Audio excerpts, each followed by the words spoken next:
আসসালামু আলাইকুম। আমরা ছশাসে একটা কেঁচো খামারে আছি। এই কেঁচো খামারের স্বত্বাধিকারী উনি আমার পাশে আছেন। আমরা ওনার কাছে জানতে চাচ্ছি যে উনি এই কেঁচো ভার্মি কম্পোস্ট উনি কিভাবে উৎপাদন করে, কি পদ্ধতিতে এবং এ যাবতও উনি উনার কত মেট্রিক টন উনি কেঁচো সার উৎপাদন করেছেন এবং বাজার দামটা কেমন এ বিষয়ে উনি কিছু বলবেন। আসসালামু আলাইকুম। আমার নাম মেহেদী হাসান সোহেল আর আমার বাসা হচ্ছে মাহিগঞ্জ, সচাস, বড়দরগা। আর আমরা মোটামুটি প্রায় ১.৫ বছর ধরে ভার্মি কম্পোস্ট উৎপাদন করতেছি এবং এটা সার্বিক সহযোগিতা কৃষি সম্প্রসারণ অধিদপ্তর।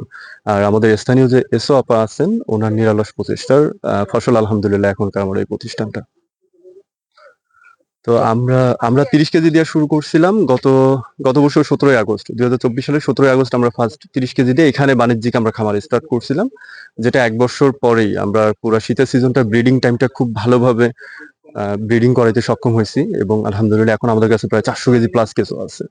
আর এখন আমাদের উৎপাদন সক্ষমতা প্রায় ১২ টন প্লাস। ১২ টনের একটু বেশি আসবে হয়তোবা ইনশাআল্লাহ আশা করতেছি।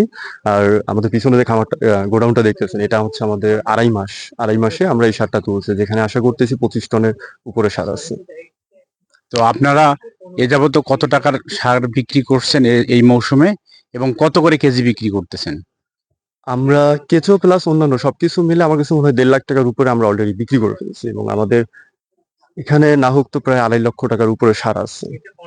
তো আপনাদের কাছে স্থানীয়ভাবে এই কেঁচো খামার এই এই কেঁচো খামার দেখে অনেকে উৎসাহী হচ্ছে কিনা এই বিষয়ে কেউ জানতে চাইলে আপনারা তাদেরকে সহযোগিতা করতেছেন কিনা? আমাদের স্থানীয়ভাবে যারা নতুন উদ্যোক্তা হওয়ার স্বপ্ন যারা দেখতেছেন তারা তো উদ্বুদ্ধ হচ্ছেনই। তাছাড়াও সারা বাংলাদেশ থেকে আমরা ব্যাপক সাড়া পাচ্ছি। সাফল্য কথা ইউটিউব চ্যানেলে রিসেন্ট আমাদের একটা ভিডিও বের হয়েছে। ওনারা একটা প্রতিবেদন করে নিয়ে গেছে। যেটার মাধ্যমে সারা বাংলাদেশে আমরা খুব ভালো সাড়া পাচ্ছি। অলরেডি চট্টগ্রাম থেকে, দিনাজপুর থেকে, নওগাঁ থেকে প্রচুর ফোন আসছে আমাদের কাছে এবং সবার খুবই আগ্রহ এটার ব্যাপারে। আর আমরা চেষ্টা করতেছি আগামী নভেম্বর থেকে এপ্রিল পর্যন্ত এই ৪ মাস ৪ থেকে ৫ মাস আমরা কন্টিনিউ কেঁচোর যে ব্রিডিং এর সময় এই সময়টা আমরা খুব ভালোভাবে ম্যানেজমেন্ট করব এবং ইনশাআল্লাহ আমরা স্বপ্ন দেখতেছি প্রায় ৩,০০০ কেজির উপরে আমরা বাচ্চা প্রোডাকশন করব। যেটাতে প্রতি মাসে সার উৎপাদন হবে না হইলেও ১২০ টন। এটা হচ্ছে শুধু ১ মাসে আমরা যে বাচ্চাটা প্রোডাকশন করব সেইটা দিয়ে সার উৎপাদন হবে। আর আমরা চাচ্ছি যে কৃষি সম্প্রসারণ অধিদপ্তর পূর্বের মতো আমাদেরকে এবারও সাহায্য সহযোগিতার হাত বাড়ায় দিক। আর ইনশাআল্লাহ এটাকে আরো কিভাবে বাড়ানো যায় সেক্ষেত্রে আমাদেরকে উত্তম পরামর্শ দিক। ধন্যবাদ জানাচ্ছি। আমাদের কৃষি সম্প্রসারণ অধিদপ্তরের পক্ষ থেকে পরামর্শ অব্যাহত থাকবে। ধন্যবাদ।